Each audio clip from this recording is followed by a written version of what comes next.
Kita tidak lagi hidup di dunia nyata, kita hidup di dalam layar. Bayangkan suatu pagi di dunia yang sudah terlalu bising. Kamu membuka mata, bukan karena cahaya matahari menyentuh wajahmu, tapi karena notifikasi dari ponselmu bergetar di meja samping ranjang. Tanpa sadar, tanganmu meraih layar. Instagram, TikTok, WhatsApp, X repeat. Kamu bukan lagi manusia yang ingin menjalani hari, tapi target dari algoritma yang tahu kapan kamu bangun dan kapan kamu lemah. 1 jam berlalu tanpa kamu sadari, padahal kamu belum mandi, belum berdoa, belum menyapa keluargamu, tapi kamu sudah tahu siapa yang trending, siapa yang viral, dan siapa yang gagal jadi konten. Kita hidup di zaman di mana jempol lebih aktif daripada akal. Dan saat itu terjadi, perlahan tapi pasti, akal kita mulai mati. Sebuah penelitian dari University of California mengungkapkan fenomena mengkhawatirkan. Otak manusia sedang mengalami perubahan struktural akibat kebiasaan mengonsumsi media sosial secara berlebihan. Prefrontal cortex, bagian otak yang bertanggung jawab atas konsentrasi dan pemikiran mendalam, secara perlahan kehilangan kemampuannya untuk berfungsi optimal. Padahal, dulu kita bisa dengan mudah fokus membaca buku puluhan halaman dalam sekali duduk, tetapi sekarang bahkan caption media sosial yang pendek pun terasa terlalu panjang untuk dibaca sampai habis. Ini bukan sekadar perubahan kebiasaan, melainkan bukti bahwa otak kita sedang dibentuk ulang oleh pola konsumsi digital yang instan. Setiap kali notifikasi muncul, otak kita mendapat suntikan dopamin, hormon kebahagiaan yang membuat kita ketagihan untuk terus mengecek gawai. Namun, seperti obat-obatan, efeknya hanya sementara, dan justru membuat kita semakin tidak puas. Penelitian Harvard menunjukkan bahwa kebiasaan scrolling tanpa tujuan tidak hanya merusak kemampuan fokus, tetapi juga mengurangi kapasitas kita dalam menyelesaikan tugas-tugas kompleks. Otak yang seharusnya dirancang untuk berpikir mendalam, kini berfungsi seperti komputer yang kelebihan tab, lambat, panas, dan mudah crash. Yang lebih berbahaya, kita bahkan tidak menyadari betapa dalamnya perubahan ini terjadi.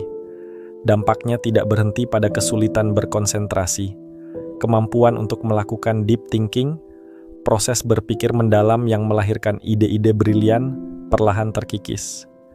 Generasi sebelumnya bisa menghabiskan waktu berjam-jam untuk membaca, menganalisis, dan merenung, sementara kita sekarang lebih memilih konten-konten pendek yang langsung memberikan kepuasan instan. Padahal kemajuan peradaban selalu lahir dari pemikiran yang dalam dan berkelanjutan, bukan dari konsumsi informasi yang serba cepat dan dangkal. Namun tidak semua harapan hilang. Otak manusia memiliki keajaiban yang disebut neuroplastisitas, kemampuan untuk beradaptasi dan membentuk kembali dirinya sendiri. Artinya, selama kita mau berusaha, kita masih bisa melatih otak untuk kembali ke fungsi optimalnya. Mulailah dengan membiasakan diri membaca teks panjang, mengurangi waktu screen time, dan melatih fokus melalui kegiatan seperti meditasi atau menulis. Tantang otak Anda dengan materi-materi yang membutuhkan pemrosesan mendalam, bukan sekadar informasi yang mudah dicerna. Perubahan ini tidak bisa terjadi dalam semalam, tetapi setiap langkah kecil akan membawa perbedaan. Jika kita terus membiarkan otak kita dibentuk oleh algoritma media sosial, kita berisiko kehilangan salah satu kemampuan paling berharga sebagai manusia, kemampuan untuk berpikir kritis dan mendalam. Saatnya mengambil kendali kembali atas pikiran kita, sebelum kita benar-benar menjadi budak dari dopamin dan scroll tanpa akhir. Masa depan pemikiran manusia ada di tangan kita, atau lebih tepatnya, di dalam otak yang kita latih hari ini. Kerusakan interaksi dengan gadget itu tidak berhenti di otak, ia bisa merayap masuk ke balik kelopak mata kita. Setiap hari, layar yang tak henti kita tatap membakar retina dengan cahaya biru yang tak kasat mata, membuat mata lelah sebelum waktunya. Digital eye strain bukan sekadar keluhan ringan, ia telah menjadi epidemi diam-diam yang perlahan merusak generasi muda. Pandangan yang kabur, kepala pening, dan mata kering hanyalah gejala permukaan.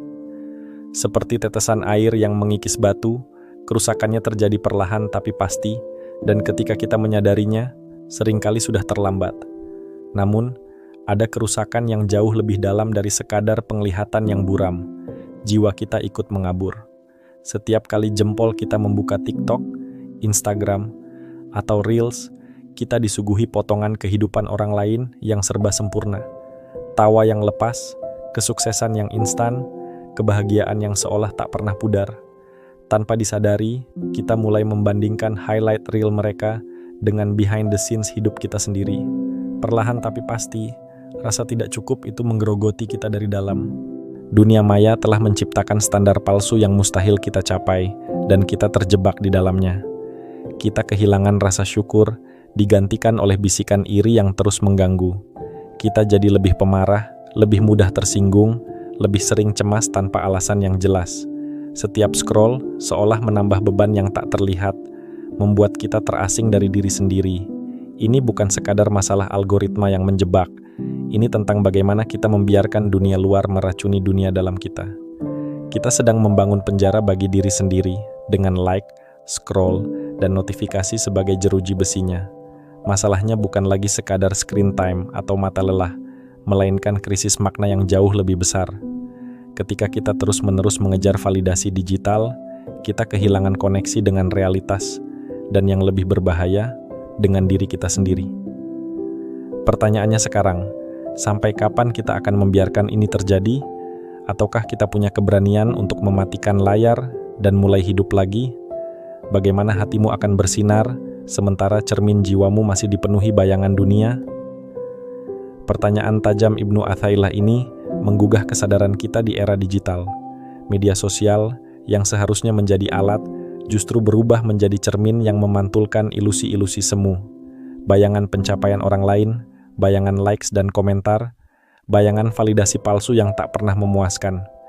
Tanpa kita sadari, hati yang seharusnya jernih seperti kaca bening, kini tertutup lapisan debu dunia maya yang membuatnya keruh dan kehilangan cahayanya. Para sufi mengajarkan kita seni menguasai dunia tanpa dikuasainya. Mereka bukan lari dari kehidupan, tapi justru menyelaminya dengan kesadaran penuh. Memahami bahwa segala yang fana ini hanyalah panggung sandiwara. Sementara hakikat abadi adalah hubungan kita dengan Sang Pencipta. Di tengah banjir konten dan notifikasi yang tak henti mengetuk, kita perlu mencuri momen khulwah, menyepi sejenak dari keramaian digital. Dalam kesunyian itulah kita menemukan bahwa hening bukanlah kekosongan, melainkan ruang suci tempat kita mengumpulkan serpihan jiwa yang tercerai-berai. Di zaman yang memuja stimulasi instan, zikir menjadi detoks terbaik bagi jiwa. Ini bukan ritual bibir semata, melainkan seni menghadirkan hati di hadapan Yang Maha Hadir. Ketika hati benar-benar hidup dan hadir, dunia maya kehilangan cengkeramannya. Likes tak lagi membius, validasi orang lain tak lagi memusingkan. Seperti matahari yang dengan sendirinya mengusir kegelapan, hati yang terang akan membuat segala bayangan duniawi lenyap tanpa perlu diperangi. Inilah kebebasan sejati di era digital. Menjadi hadir sepenuhnya, di sini dan sekarang, tanpa terbelenggu oleh ilusi-ilusi di layar. Dunia sedang berubah dengan kecepatan yang memusingkan, dan AI berada di garis terdepan revolusi ini. Hari ini, kecerdasan buatan sudah mampu menulis esai yang memukau, menghasilkan ilustrasi menakjubkan, bahkan melakukan analisis kompleks yang dulu hanya bisa dilakukan oleh pakar. Teknologi berkembang begitu cepat sehingga jika kita hanya berdiri menjadi penonton, kita akan tertinggal dalam sekejap. Pertanyaannya, ketika mesin semakin cerdas, apa yang membuat manusia tetap relevan? Di era di mana AI bisa menggantikan banyak pekerjaan, keterampilan kitalah yang menentukan nasib kita. Tanpa keahlian yang berarti, kita bukan hanya akan tertinggal, kita berisiko menjadi beban dalam peradaban digital yang terus melesat. Scroll demi scroll di media sosial mungkin memberi kita ilusi produktivitas, tetapi sebenarnya kita hanya mengisi waktu tanpa menciptakan nilai. Kita merasa sibuk, padahal kita terjebak dalam stagnasi yang perlahan menggerus potensi kita. Dunia baru ini tidak lagi memberi ruang bagi kemalasan atau pencarian validasi semu. Bukan jumlah followers atau likes yang menentukan kesuksesan, melainkan kontribusi nyata yang kita berikan. Di panggung kompetisi global, yang bertahan bukanlah yang paling viral, melainkan yang paling mampu memecahkan masalah, menciptakan solusi, dan membawa perubahan. Jika kita hanya pandai mengonsumsi konten tanpa pernah menciptakan sesuatu yang berarti, kita akan tergantikan, baik oleh mesin atau oleh manusia yang lebih tangguh. Generasi tangguh masa depan bukanlah yang hafal setiap tren viral, melainkan yang menguasai seni belajar dan beradaptasi. Mereka adalah orang-orang yang memilih menghabiskan waktu untuk mengasah keterampilan, bukan sekadar menumpuk informasi dangkal. Di tengah distraksi yang tak ada habisnya, mereka tetap fokus pada pertumbuhan diri, belajar, berinovasi, dan terus mendorong batas kemampuan. Bagi mereka, waktu adalah modal paling berharga, dan mereka menginvestasikannya dengan bijak. Inilah pilihan yang kita hadapi, menjadi penonton yang terlindas zaman, atau pemain yang membentuk masa depan. AI dan teknologi akan terus berkembang, tetapi manusia tetap punya keunggulan yang tak tergantikan, kreativitas, empati, dan kemampuan berpikir mendalam. Tantangannya adalah apakah kita mau berhenti terjebak dalam siklus scroll tanpa makna dan mulai membangun keahlian yang berarti? Masa depan tidak menunggu, dan sekaranglah saatnya memutuskan peran apa yang akan kita mainkan di dalamnya. Bayangkan satu hari penuh tanpa jeratan notifikasi, di mana pikiran benar-benar bebas untuk bernapas. Puasa digital adalah detoks jiwa di era modern. Mulailah dengan 24 jam tanpa media sosial, dan rasakan ruang yang tiba-tiba tercipta. Waktu yang biasanya habis untuk scroll tanpa ujung, bisa dialihkan untuk membaca buku yang menggugah, menulis pemikiran yang tertunda, atau mempelajari skill yang selama ini diimpikan. Ini bukan tentang menghilangkan teknologi dari hidup, tapi tentang mengambil kembali kendali atas waktu dan perhatian kita yang paling berharga. Transformasi dimulai dari disiplin kecil yang konsisten. Alih-alih membuka media sosial setiap 5 menit, tetapkan jam khusus. Misalnya hanya 30 menit pagi dan malam. Ganti 1 jam scroll dengan 1 jam mengasah kemampuan. Desain grafis di Canva, bahasa asing di Duolingo, atau coding dasar di Python. Tidak perlu langsung mahir. Progres kecil setiap hari lebih berharga daripada kesempurnaan yang tak pernah dimulai. Jadikan AI sebagai mentor pribadi. Gunakan ChatGPT untuk brainstorming ide, bukan sekadar hiburan kosong, dan ubah YouTube dari sekadar tempat pelarian menjadi universitas online gratis. Tapi teknologi hanya akan bermanfaat jika jiwa kita sudah tertambat kuat. Bangun benteng spiritual harian, 10 menit zikir di pagi hari, salat malam yang menenangkan, atau tilawah Al-Quran yang mengingatkan pada makna hakiki kehidupan. Seperti pohon yang membutuhkan akar kuat untuk bertahan dari badai, jiwa yang terhubung dengan Sang Pencipta tidak akan mudah goyah oleh ombak dunia digital. Pada akhirnya, keseimbanganlah kuncinya, menguasai teknologi tanpa diperbudaknya, dan memanfaatkannya sebagai tangga menuju versi diri yang lebih baik. Dunia ini tidak akan melambat, teknologi tidak akan mundur, tapi kamu bisa memilih, menjadi korban atau menjadi pemain. Jika kamu terus mengikuti alur scroll, kamu akan hilang arah. Jika kamu mengambil waktu untuk menata dirimu, kamu akan jadi pembeda. Imam Al-Ghazali berkata, "Waktu adalah kehidupan. Setiap hembusan nafas adalah mutiara yang tak terganti. Ambillah kembali kendali atas waktumu.